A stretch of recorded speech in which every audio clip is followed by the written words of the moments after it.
جب وہ بڑھ جاتی ہے تو وہ پھر ٹینکی آپ کی بھر جاتی ہے، تو ٹینکی نے تو خالی ہونا ہی ہوتا ہے.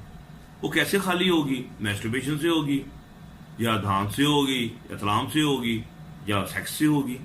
لیکن وہ کہتے ہیں نہیں، یہ خالی نہیں ہونی چاہیے.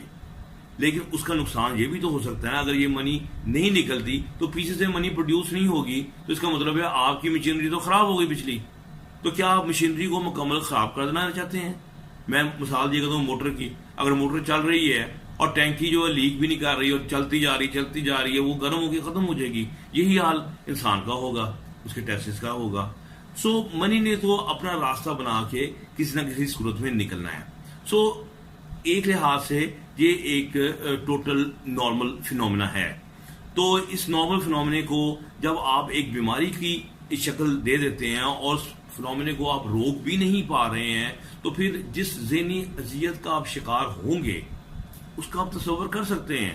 اس کا تصور وہی ہے جیسے بچے میرے پاس کہتے ہیں کہ ہم ختم ہو چلے، ہم مر چلے، ہمارا موت، ہماری خودکشی کرنے کا اب جو ہے وہ من کر رہا ہے. تو اس طریقے سے ایک نارمل چیز کو جب اتنی خوفناک شکل دی جاتی ہے تو ذہنی صحت بھی خراب ہوتی ہے. ذہنی صحت کے متعلق میں پھر آگے بتا دوں کہ ذہنی صحت خالی ذہنی نہیں ہوتی، یہ آپ کے جسم کو بھی ختم کر دیتی ہے.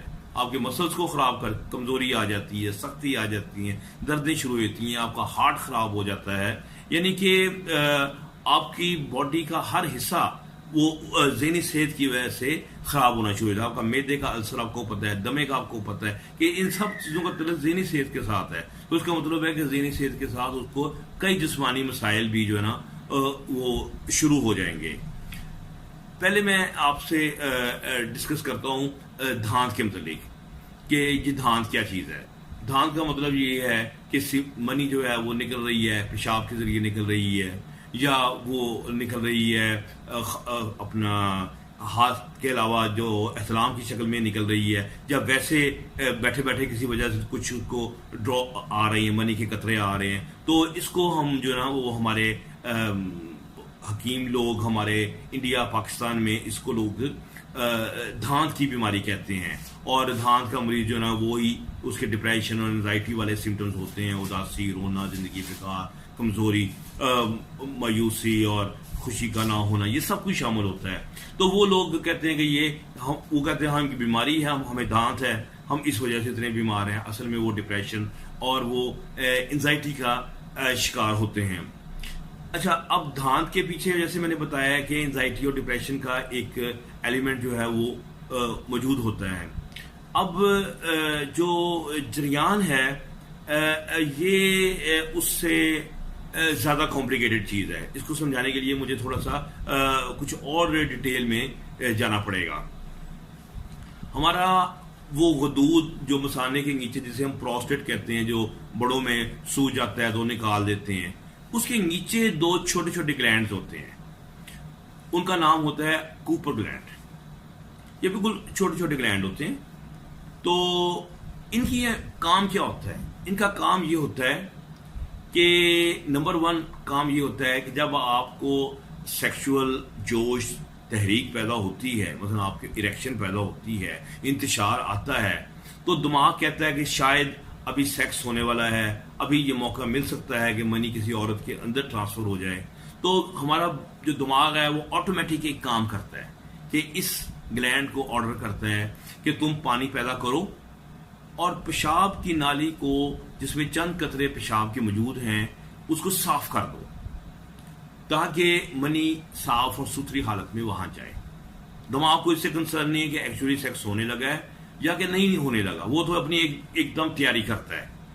لوگ کہتے ہیں کہ یار یہ تو بڑی خطرناک بات ہو گئی، یہ اب میرے ذہن میں جنسی خیال آیا نہیں، میں نے کچھ کیا نہیں، اور جو ہے وہ قطرے جو ہیں وہ برآمد ہونے شروع ہوئے.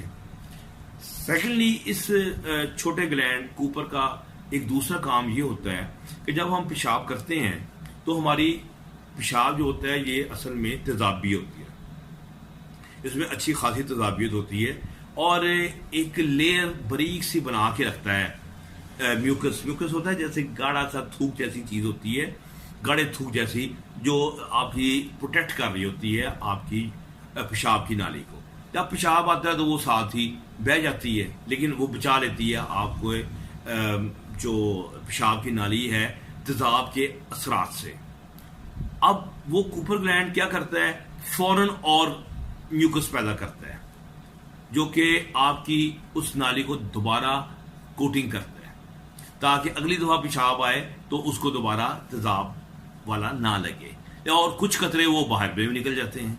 لوگ کہتے ہو مجھے بڑی سخت بیماری ہے, مجھے پیشاب کے بعد میوکس یعنی لیزدار قطرے آتے ہیں, اور یہ ایک بڑی خطرناک بیماری ہے جس کی وجہ سے شاید میری منی ضائع ہو رہی ہے اور میں بہت کمزور اور لاغر ہو رہا ہوں اور مجھے یہ ساری بیماریاں جو ہیں وہ لاحق ہو رہی ہیں. میں یہ بتا رہا تھا کہ یہ کوپر گلینڈ کا جو ہے وہ ایک نیچرل فنکشن ہے. ٹھیک ہو گیا. لیکن اب کوپر گلینڈ کا فنکشن یہ ہے, لیکن بہت سارے لوگ ہیں جن کو ایسے قطرے وغیرہ نہیں آتے, اور کچھ لوگ ہیں وہ بیچارے کچھ سوچتے بھی نہیں ہیں سیکس کے متعلق, ان کو پھر بھی قطرے آ رہے ہوتے ہیں. اچھا, یہ اس کا مطلب ہے یہاں کوئی گڑبڑ ہے کہ یہ کیوں آخرکار قطرے آتے جا رہے ہیں ان لوگوں کے باوجود کہ ان میں کوئی سیکچول تھاٹ نہیں آ رہی, اور چلتے پھرتے بھی ان کو آ رہے ہیں, ان کے جسم میں بھی کوئی گرمائش بیماری سی ان کے اندر رہ رہی ہے. تو یہ کیا, میں لوگوں کو مثال دیا کرتا ہوں کہ ایک شخص ہے, اس کے سامنے بھوک لگی ہوئی ہے, اسے اس کے سامنے پلاؤ آئے یا املی کی چٹنی آ جائے. امید ہے آپ کو میری یہ ویڈیو پسند آ رہی ہوگی.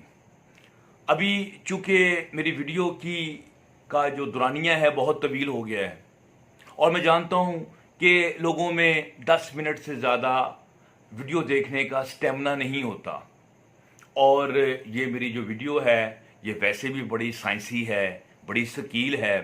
تو ابھی تک میں جانتا ہوں کہ آپ کے دماغ کی دہی بن گئی ہوگی, تو میں نہیں چاہتا کہ آپ کا دماغ اب مزید باتیں ابزارب کرنے سے قاصر ہو جائے.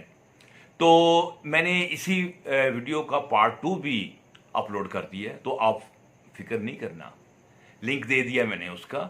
تو وہ آپ چائے پئیں, ریلیکس کریں, ایزی ہو جائیں. تو آپ کو یہ پارٹ 2 میں مکمل طور پر ہم آگاہی دیں گے کہ یہ جو قطروں کی بیماری ہے, جو دھان کی بیماری ہے, اس کا ذہن سے کیا تعلق ہے, کس طرح سیکس کو یہ خراب کرتی ہے, یہ بیماری ہے یا کہ نہیں ہے. بہت سارے سوالات ہیں جس کا جو جواب وہ آپ کو مکمل طور پر, پھر اس کا علاج کیا ہے, تو آپ کو اگلی ویڈیو میں ملیں گے. تو امید ہے کہ آپ میری ویڈیو کو لائک کریں گے, دوسرے دوستوں کو شیئر کریں گے. اگر آپ کی ذہنی تشفی ہو تو آپ چاہیں گے کہ آپ کے دوستوں کی بھی ہو. تو ہم نے جو ایک صحت اور شفا کا ایک بیڑا اٹھایا ہے اس چینل کے تھرو, اور ہم چاہتے ہیں کہ لوگوں کو شفا ملے, صحت ملے. تو آپ لوگوں سے ریکویسٹ ہے کہ آپ ہمارے لیے دعا کریں کہ اللہ تعالی ہمیں یہ ہمت دے کہ ہم اس مشن کی تکمیل کر سکیں. بہت شکریہ.